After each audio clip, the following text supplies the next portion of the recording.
The master's study door exploded inward as Eliza threw the oil lamp. Glass shattered.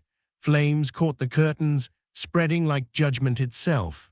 Augustus Thornwood lunged at her, his face twisted with the same rage he'd used on dozens of souls before hers. But this time, she didn't flinch. "You'll burn with me," he screamed. She smiled through her tears. "No, master, you'll burn alone." This is the story of how one woman learned the most horrifying truth a person can discover, that monsters aren't born from nothing. Sometimes they're born from the very evil they perpetrate. Sometimes the cursed bloodline was cursed long before anyone ever drew breath. Her name was Eliza, and 3 months before that fire, she still believed she might survive Thornwood Plantation with her soul intact. She was wrong. If you want to hear how one plantation's darkest secret brought an entire dynasty to ash, subscribe now, because what you're about to hear will make you question everything you thought you knew about evil, bloodlines, and the price of freedom. Drop a comment and tell us, can a curse born in blood ever truly end? It started on a September morning when Master Augustus called Eliza into the drawing room. She was 19, a house servant, which meant she polished silver while watching horrors unfold just beyond the windows. Her hands stayed clean, her conscience didn't. "Eliza," Augustus said, not looking up from his ledger, "I've made an arrangement for you." Her stomach dropped. Those words on a plantation meant only one thing. "You'll be married to Marcus, the new field hand from the Beaumont estate, strong stock, good features." He said it like he was breeding horses. "The ceremony is Saturday." "Master, please," she started, but his hand slammed the desk. "I'm building something here, something pure. Strong bloodlines create strong workers, create strong futures." His eyes gleamed with something between madness and conviction. "You should be grateful. I'm giving you stability." Stability, that's what he called it when he tore apart the man she loved and bound her to a stranger. Samuel found her in the kitchen garden an hour later. He was the plantation blacksmith, strong, clever, with hands that could bend iron and hold her with impossible gentleness. They'd planned to run north, freedom, together. "Eliza," his voice cracked when he saw her face. "What happened?" "He's marrying me off to Marcus, Saturday." The words tasted like ash in her mouth. Samuel's jaw clenched so hard she could hear his teeth grind. "Over my dead body." "That's exactly what it'll be if you fight this." She grabbed his arms. "Samuel, please, he'll kill you. He'll make me watch, and then we run, tonight. He'll hunt us, you know he will. He's obsessed with this breeding program of his." She spat the words. "He acts like he's building some kind of dynasty." What she didn't know yet was why Augustus Thornwood was so obsessed with bloodlines, why his eyes held that particular madness when he talked about purity and breeding, why Violet, the eldest enslaved woman on the plantation, watched him with an expression that mixed terror and pity in equal measure. She was about to find out, and the truth would burn everything down. The wedding happened in the plantation chapel. Augustus himself performed it, which should have been Eliza's first sign something was deeply wrong. Mistress Catherine watched from an upstairs window, her face blank as always, lost in her laudanum haze. Marcus stood beside Eliza, uncomfortable, apologetic even. He didn't want this either. They were both just pieces on Augustus's game board. "I now pronounce you man and wife," Augustus declared, smiling like he'd accomplished something holy instead of something monstrous. That night, Eliza was supposed to go to the cabin Marcus had been assigned. Instead, she hid in the main house attic, a space she discovered while cleaning where old furniture and forgotten things gathered dust. She'd rather face Augustus's wrath tomorrow than surrender what little remained of her dignity tonight. And that's when she found it, the trunk. Old leather, cracked and worn, filled with papers and letters. Her hands trembled as she lifted the first envelope. The handwriting was elegant, feminine. "My dearest Thornwood," it began, "I write to you regarding the unfortunate circumstances of our son's birth. While I understand your desire to acknowledge Augustus as heir, surely you must see the impossibility of our situation. The boy is, by law and by blood, your property as much as he is your son. This contradiction will destroy him." She read it 3 times before the meaning sank in. Augustus's mother had been enslaved. A daguerreotype slipped from between the letters. A young black woman, maybe 16, with eyes that held oceans of sorrow. On the back, in faded ink, Cellar, 1798. Eliza's heart pounded so hard she thought it might break through her ribs. She dug deeper, finding more letters, more evidence, bills of sale, birth records marked property, and later amended to legitimate heir after someone, Augustus's white stepmother, she realized, had died in childbirth. The old master, Augustus's father, had raped an enslaved girl named Cellar. She'd given birth to Augustus and died in the process. And somehow, that child had grown up to become master of Thornwood, perpetuating the same violence that created him. But there was more. There had to be. Why did Violet look at Augustus the way she did? Eliza found Violet the next morning, in the laundry house where she spent most of her days now, her hands too arthritic for field work. "I found letters in the attic," she said quietly, checking to make sure they were alone. "About Cellar, about Augustus's real mother." Violet's hands stilled over the washing. Her face aged a decade in seconds. "You shouldn't have gone looking, child." "But I did," Violet, who was Cellar. Her eyes filled with tears. "My daughter, she was my daughter, Eliza, 14 years old when the old master forced himself on her. Just 14, her voice broke. She died bringing that devil's child into the world. My baby girl bled out in the slave quarters while that monster celebrated his newborn son." Eliza couldn't breathe. "Augustus knows." "Of course he knows. The old master told him on his deathbed, said it would build character to understand his origins." Violet's laugh was bitter as poison. "You want to know why he's obsessed with bloodlines? Because he's trying to breed out his own shame, trying to create something pure when he himself is the product of the most impure thing imaginable: rape, slavery, the death of an innocent girl. That's why he forces these marriages, why he controls who has children with whom. He thinks if he can control it, perfect it, somehow that makes him less of an abomination, less of a walking contradiction." Violet grabbed Eliza's hands.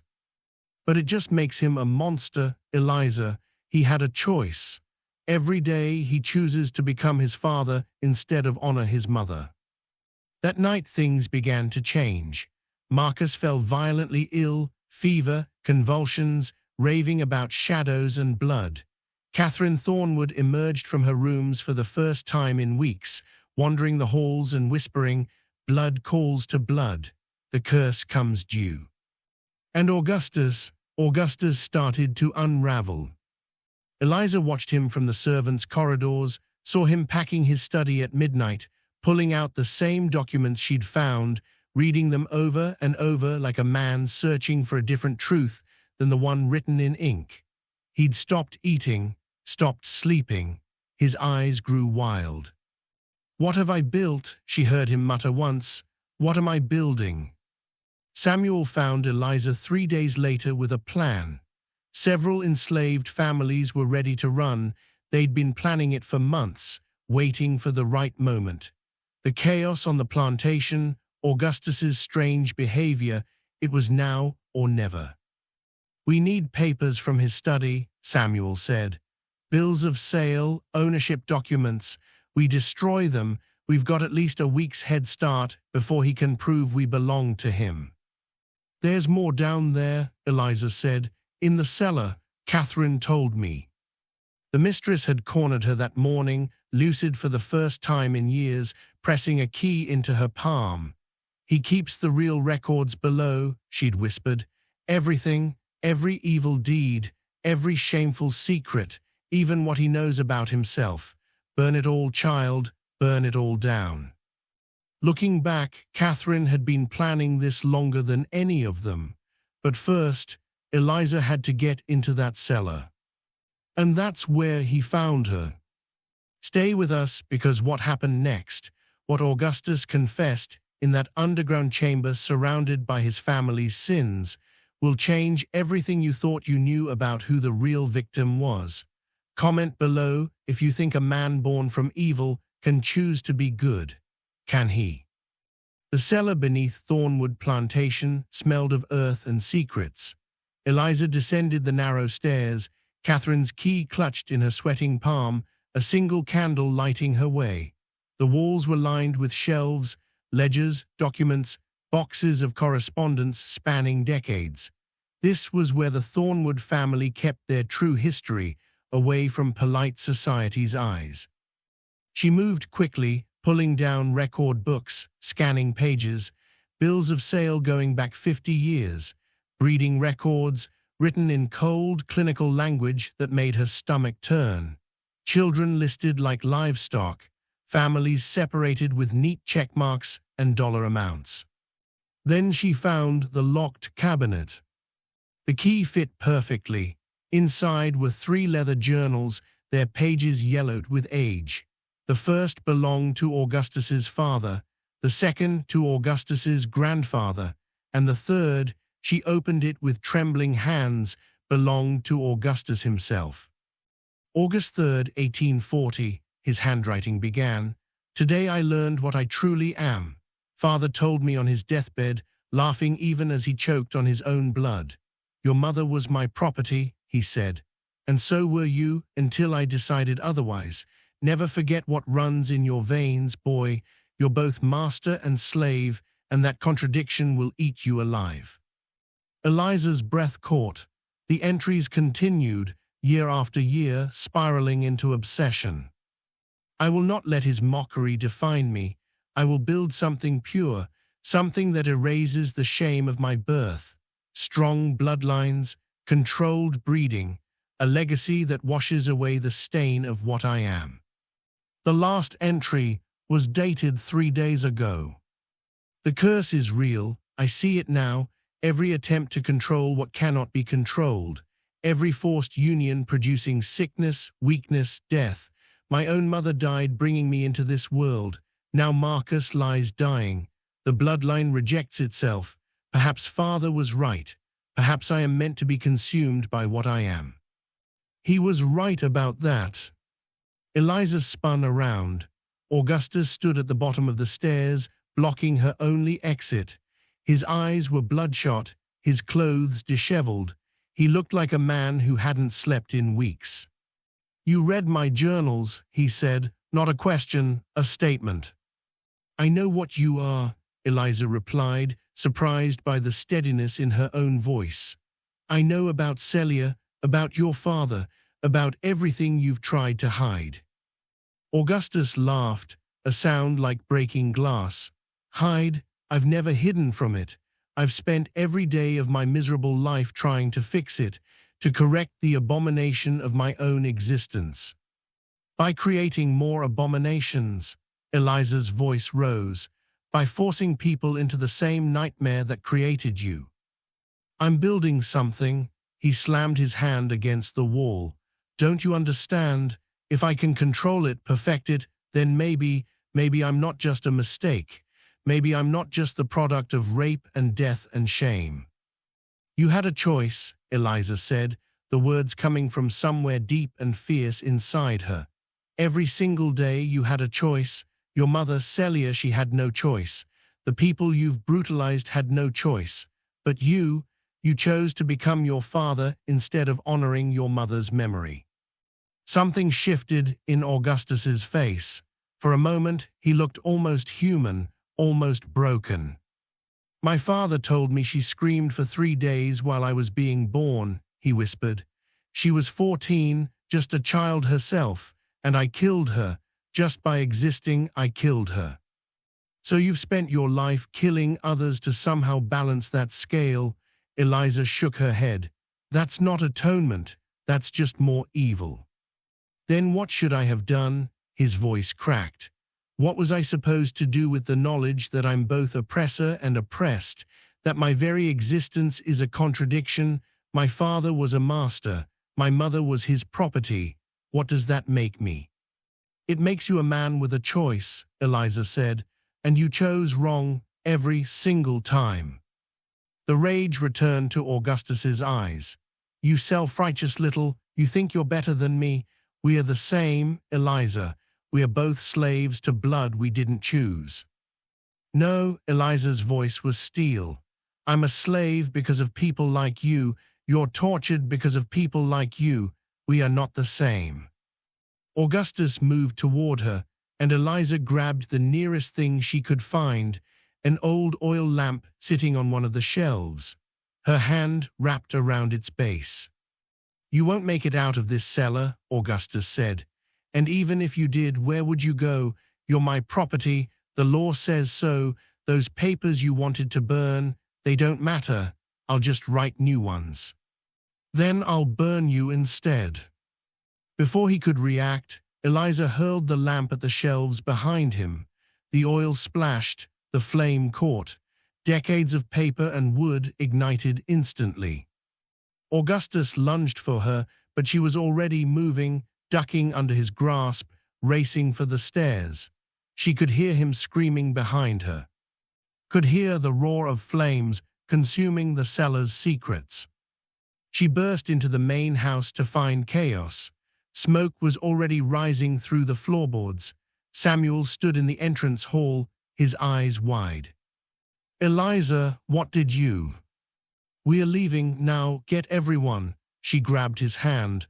The house is burning, everything's burning. Through the smoke, she saw Catherine Thornwood descending the main staircase, moving with eerie calm.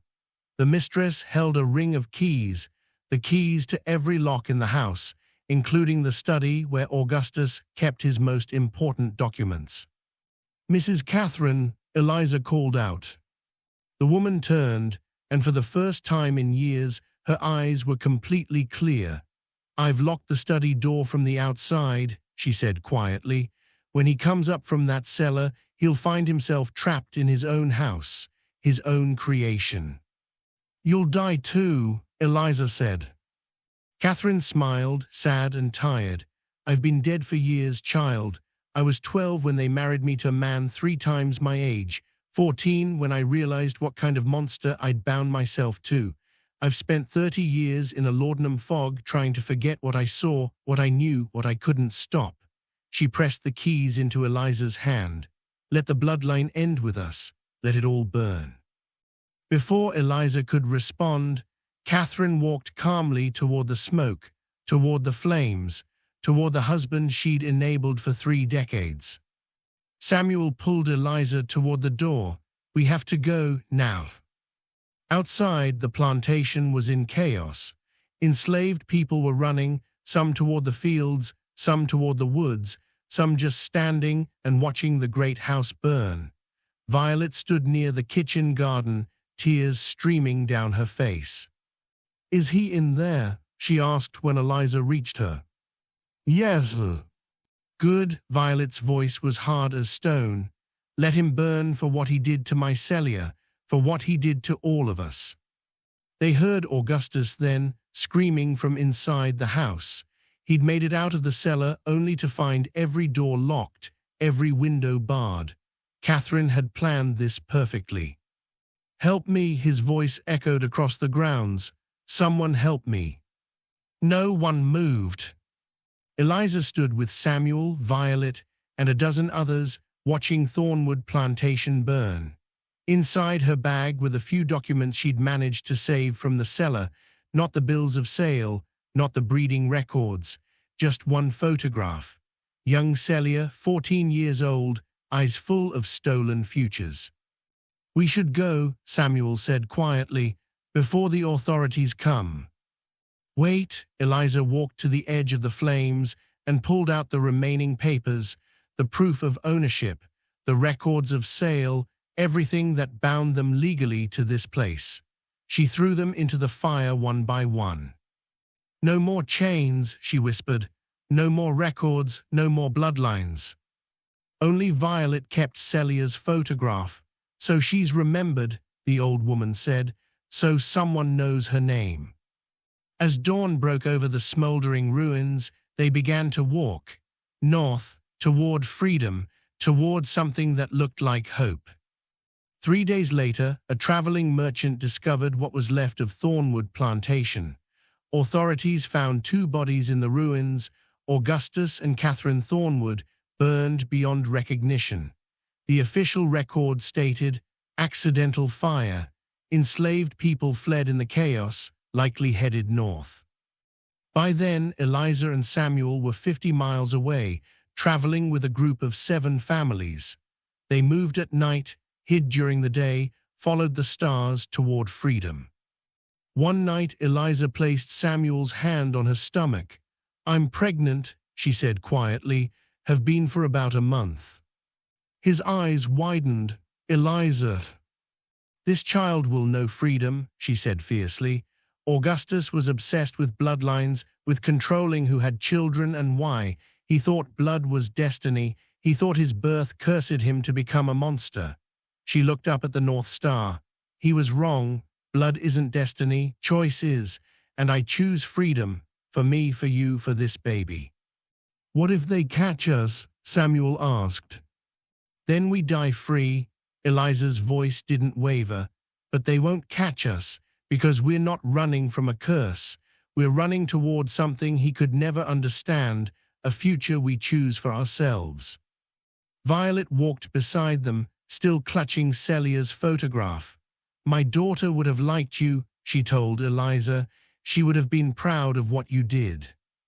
I didn't do it for revenge, Eliza said. I did it because someone had to break the cycle. Augustus spent his whole life trying to breed out the curse he thought he carried, but the curse wasn't in his blood. It was in his choices. Every day he chose cruelty. Every day he chose to repeat his father's sins instead of honoring his mother's memory. And you chose different, Violet said. We all did. Eliza looked at the people traveling with them, families, couples, individuals who decided freedom was worth any risk. That's how curses really end, not with fire and blood, though sometimes that's necessary, but with choice, with people saying no more and meaning it. The story of Thornwood Plantation became legend. Some said it was haunted, some said it was cursed, but those who knew the truth understood something more important, that the real curse had never been supernatural. It had been the choice, generation after generation, to perpetuate evil, to create systems that destroyed people, to prioritize power over humanity. Augustus Thornwood was born from violence. He spent his life creating more violence, thinking somehow it would cleanse him, but violence only breeds more violence. Cruelty only breeds more cruelty. The bloodline was already cursed, yes, but not by fate, by choice. And in the end, it took different choices. Eliza's courage, Catherine's final act of rebellion, Violet's strength, Samuel's love, to break what had seemed unbreakable. They never forgot what they'd survived, never forgot the price of their freedom, but they also never let it define them the way Augustus let his birth define him. That's the difference between a curse and a choice.